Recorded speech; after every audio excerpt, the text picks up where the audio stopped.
Iho, abay, pwede ko bang mahingi ang mga boteng inuman mo? Dadagdag ko lang sa aking mga kalakal. Ito pong bote?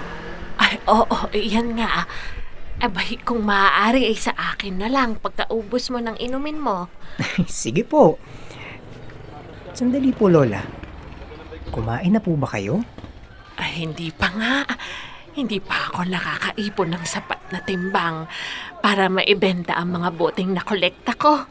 Wala pa yata ito sa 1 kilo. Lola, ilang piraso pa lang po ang laman ng plastic na daladala nyo. Kailan pa po kayo makakaipon ng 1 kilo? Isa pa, tanghaling tapat na. Baka naman po ma-stroke kayo nan. Ay, wag mo akong alalahanin. Sanay akong magbanat ng buto. Kung hindi ako magtsatsaga sa pangangalakal, lalong magiging kawawa. Sandali lang po, Lola. Ibibili ko po kayo ng pananghalian. Hintayin niyo po ako dito. Ito po.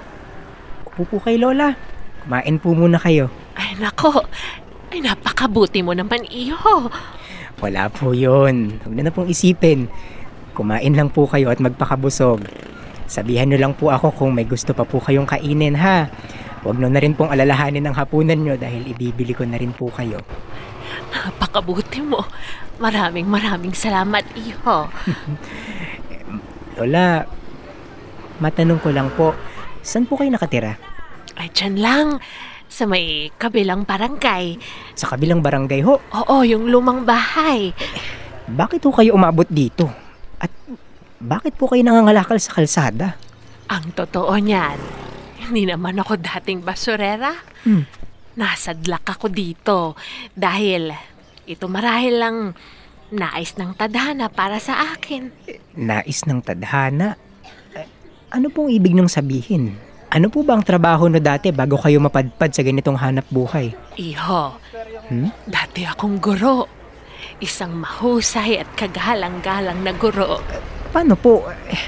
Ano pong nangyari? Wala po ba kayong pamilya? Hindi na ako nakapag-asawa at nagkapamilya. Pero nakapagpundar naman ako ng bahay para sa sarili ko. May sapat akong ipon para sa sarili ko. Kaya akala ko magiging maayos na ang lahat. Nagsimula ang kalbaryo nang magretiro ako sa aking pagtuturo. Tulad ng karamihan, dumaan ako sa pagsubok. Dulot ng mga taong aking pinagkatiwalaan. Tia? Tao po? Tia Amelia? Ay, sandali lang. Bubuksan na. Tia Amelia? O, Alice. Chris? Bakit kayo naparito? Tia, makikiusap po sana kami. Tungkol saan? Napalayas kasi kami sa apartment na tinutuluyan namin. Hindi kasi kami nakabayad ng upa. Baka naman po pwedeng makituloy na muna pansamantala. Malaki naman tong bahay ninyo, Tia. Sige na po. Hindi naman po kami iba sa inyo. Mga pamangkin nyo naman po kami. Alice, kasi... Tia, sige na po. Hindi po ba't kayo na rin ang nagtuturo sa inyong mga mag-aaral na maging matulungin at mapagbigay? Kahit para sa yumaon nyo ng kapatid, kay Papa. Sige. Dumito na muna kayo habang kayo'y nag-iipon. Maganda na rin sigurong may kasama rin ako dito sa bahay. Talaga po? Salamat, Tia. Chris, narinig mo yun?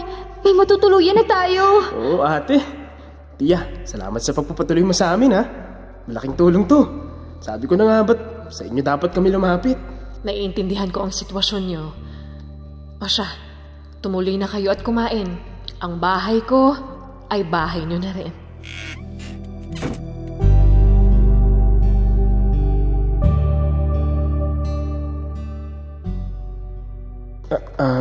Tia? O Chris, bakit parang hindi ka naman mapakali? Di ba may naipon naman kayo mula sa pagiging guro? Oo. Bakit? Tia, baka pwedeng makahiram sa inyo ng pera. Hihiram ka? Magkano naman? Oo sana, tiya. 30,000 lang naman po. Ha? 30,000 baka mo? Napakalaki naman yata ng halagang hinihiram mo, Chris. Kasi, tiya, plano kong bumili ng second-hand na tricycle na magagamit ko panganap buhay. Alam yun, panimula lang para makapag-ipon. Chris, parang masyado atang malaking halaga naman yung 30,000. Hindi ko yata kayang paluwalan ka ng ganyang kalaking halaga. Tia, panigurado malaki ang ipon nyo. Retired teacher kayo, di ba? May pension ka buwan-buwan. Wala naman kayong pamilya na pagkakagastosan. Nakapagpundar nga kayo ng napakalaking bahay na to. Magbahagi naman kayo. Hindi naman kami iba sa inyo. Pamangkin nyo kami. Tama naman na alis ang lahat ng nasabi mo. Pero... Sige, wag na ho. Hanap na lang ako ng ibang taong mahihiraman. Siguro kahit sa nagpapaporsyento, panigurado, mapapahiram ako. Mabuti pa nga. Akala yata ng tiya hindi natin siya babayaran. Sandali lang. Oo, sige, pumapayag na ako. Papahiramin ko kayo ng 30,000 pero sana maibalik nyo agad ha. Alam nyo namang wala rin akong ibang pinagkukunan ng panggastos kundi pensyon at ipon ko lang. Oo naman, tiya. Huwag kang mag-alala. Kasi isang bahay lang tayo. Paano naman namin kayo tatakasan? Kahit tubuan nyo pa. Sige, sandali at kukunin ko yung pera. Yun naman pala. Ikaw talaga, tiya, ang solusyon sa lahat ng pangangailangan namin.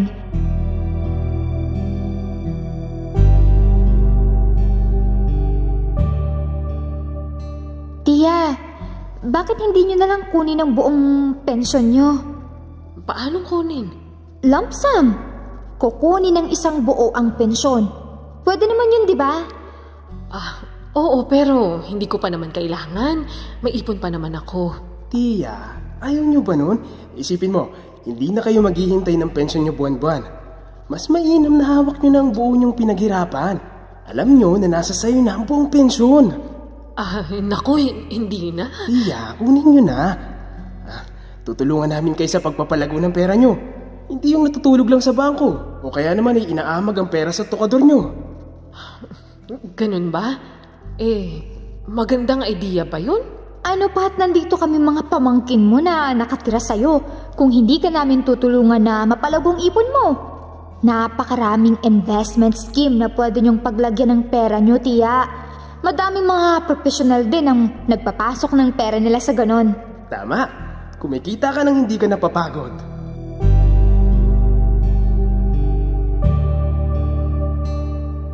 Cheers! Kung tumagay at kumain ka lang, maraming stocks dyan. Ang saya naman pala dito. Libre na pagtira, masarap pa ang pagkain. Oo, kaya magpaampun ka na rin. Teka, makababa nga. Ha? Ito sa'yo. Ano bang ingay yun? Chris? Alice? Shot ka Teka, ba? Hoy, ikaw na. Anong ginagawa nyo? Birthday kasi ng kaibigan namin si Tony. Nagse-celebrate lang kami, tiya. Nagsiselebrate? Na hindi man lang kayo nagpaalam sa may-ari ng bahay. At sino ba yung taong yan?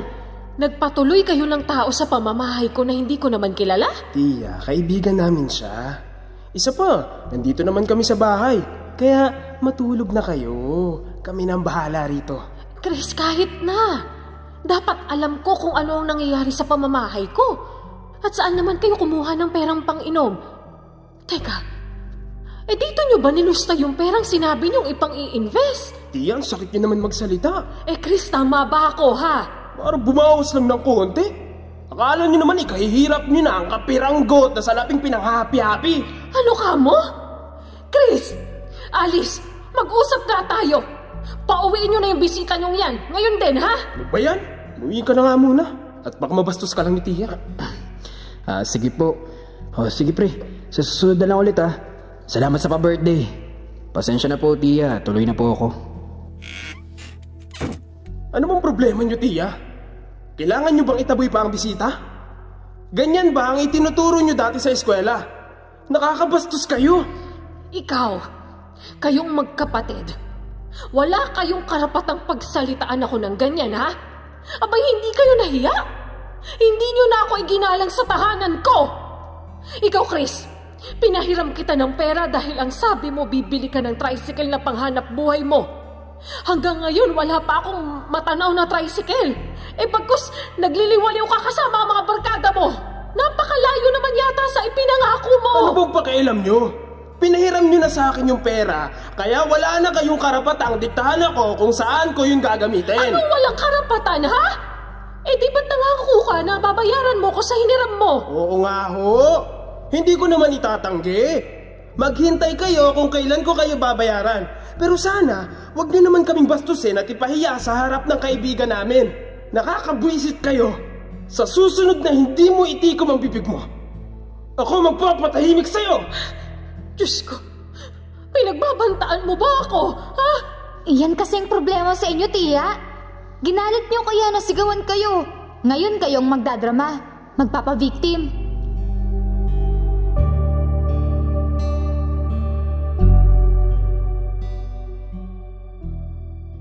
Chris, Alice, baka naman pwedeng masingil ko na yung hiniram yung pera sa akin nung nakaraang taon.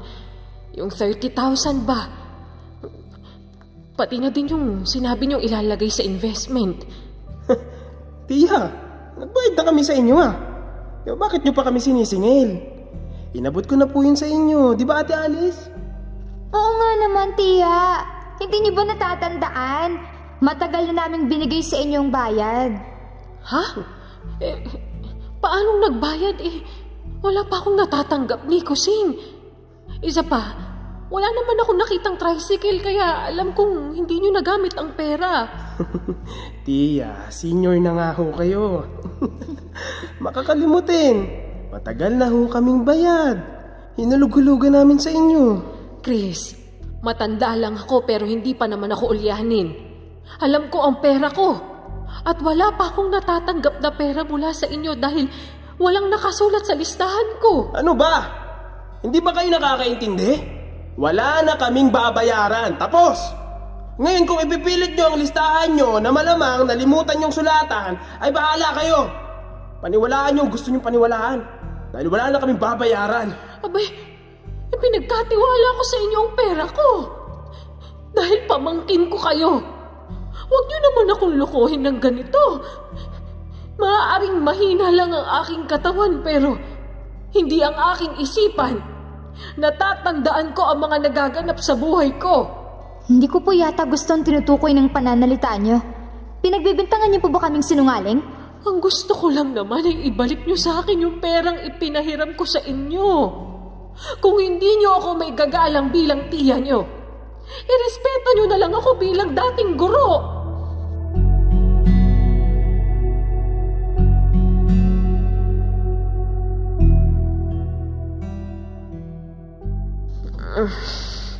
Teka, bakit bukas ang pinto? Chris? Alice? Anong ginagawa niyo sa drawer ko?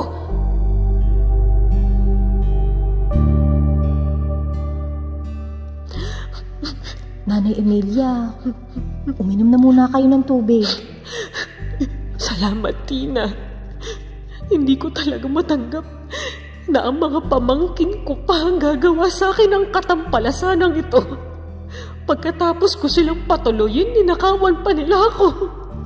Mahirap na po talaga magtiwala sa panahon ngayon. Dahil kadalasan, pamilya mo ang gagawa ng masama sa'yo. Siya nga, nakakapanlumo. Nakakadurog ng puso ang ginawa nila sa akin. Kaya simula nung araw na yon, nagbago na ang lahat. Dinanas ko ang hirap dahil walang natira sa akin. Bukod sa bahay na naipundar ko, na unti-unting naluma at inanay. Hindi ko na maipagawa at wala na akong pagkukunan ng pampaayos. Bakit hindi po kayo humingi ng tulong sa mga dating katrabaho nyo? Doon sa paaralan kung saan kayo nagtrabaho. O di kaya doon sa mga estudyanteng tinuruan nyo dati. Hindi ko rin naman lubos akalain na ang dating guro na tulad ko ay matatagpuan na nangangalakal na lang sa lansangang tulad nito.